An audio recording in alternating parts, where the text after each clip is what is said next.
Welcome to college, a place where every day is a step towards a better future. Inside its walls, there are thousands of students attending classes, volunteering, playing sports, and partying.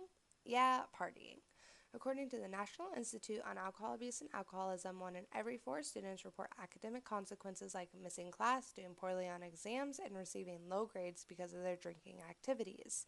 In addition to that, approximately 20% of students meet the DSM 5 criteria for alcohol use disorder. But let's think about this more broadly. What is addiction? Addiction is a chronic and relapsing disease that affects a person's behavior, making them seek out drugs despite harmful consequences. Some of the most common drugs of abuse are alcohol, nicotine, found in cigarettes or vape products, cannabis, more commonly known as marijuana, opioids like morphine or the injectable heroin, psychostimulants like cocaine, and psychedelic or club drugs like LSD and shroom. But why do people use these? Many people use these substances as a way to have fun, hence why some of them are nicknamed club drugs. Some people use these drugs because they're sad and it makes them feel better, so they self-medicate. Other drugs, like cocaine, provide energy boosts and make users feel strong and motivated. And others are just outright curious about drugs and want to experience them. While not everyone who experiments with drugs will become addicted, those who continue to use them will. So, what happens when people keep using? One part of addiction is tolerance. After prolonged use of an addictive substance, a person develops a tolerance. This basically means in order for desired effects to be achieved over time, one drink will become two drinks becomes three drinks, until it takes many drinks. This is the same concept for any addictive substance. While a person is developing a tolerance, they are intermittently developing a dependence. When a person develops a dependency, their altered state becomes their version of normal, and they need the substance in order to keep feeling normal. When someone decides they want to break their dependency, they experience withdrawal. Withdrawal is what happens when a person quits taking a substance in which they are addicted to. So when an alcoholic quits drinking alcohol, they may feel extremely sick. Some of the symptoms a person going through withdrawal may experience are intense headaches or migraines, nausea and vomiting, a fever, the chills, or hot flashes. So now that we've discussed what's happening physically, what about what's happening in the brain? The brain has a reward system or reward pathway. This reward pathway makes us feel happy when something good happens, like a boyfriend bringing a girlfriend flowers. This is because the brain releases dopamine. Dopamine is released from an area called the ventral tegmental area, or VTA for short.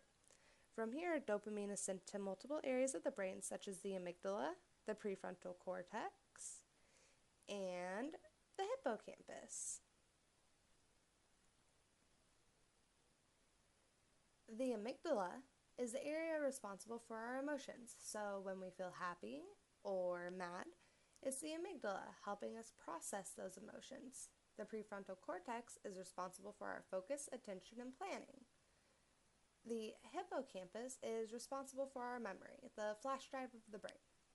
All of these components make up the mesolimbic pathway, which is very important. So when we experience something pleasurable, our amygdala communicates the happy feeling to the hippocampus, which helps us remember what made us feel that way.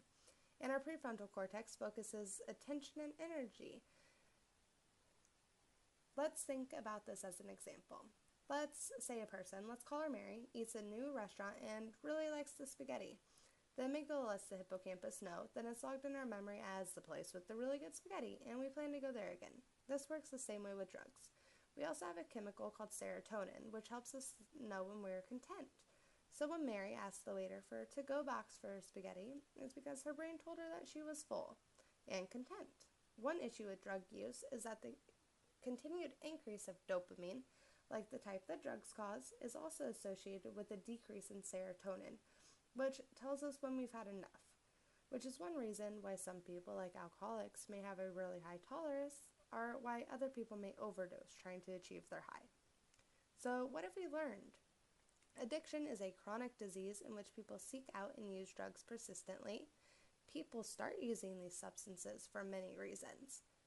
Continued use of substances causes individuals to develop a tolerance and a dependency. When an individual tries to break this dependency, they experience withdrawal. Withdrawal makes a person very sick, which the majority of the time makes them use again. Drugs work because they release dopamine and endorphins. Dopamine makes us feel good and happy. Dopamine is released from the VTA and travels to multiple brain areas like the amygdala, the prefrontal cortex, and the hippocampus. This is called the mesolimbic pathway, the brain's reward system. When dopamine, the chemical in our brain that makes us feel good, goes up, serotonin, the chemical in our brain responsible for satiation, goes down. This can lead to increased tolerance or, ultimately, overdose. Thanks for watching my video. Please remember, addiction is a serious disease that needs more attention. If you know someone suffering from addiction, please reach out and talk to them. Communication is the first step. Thank you.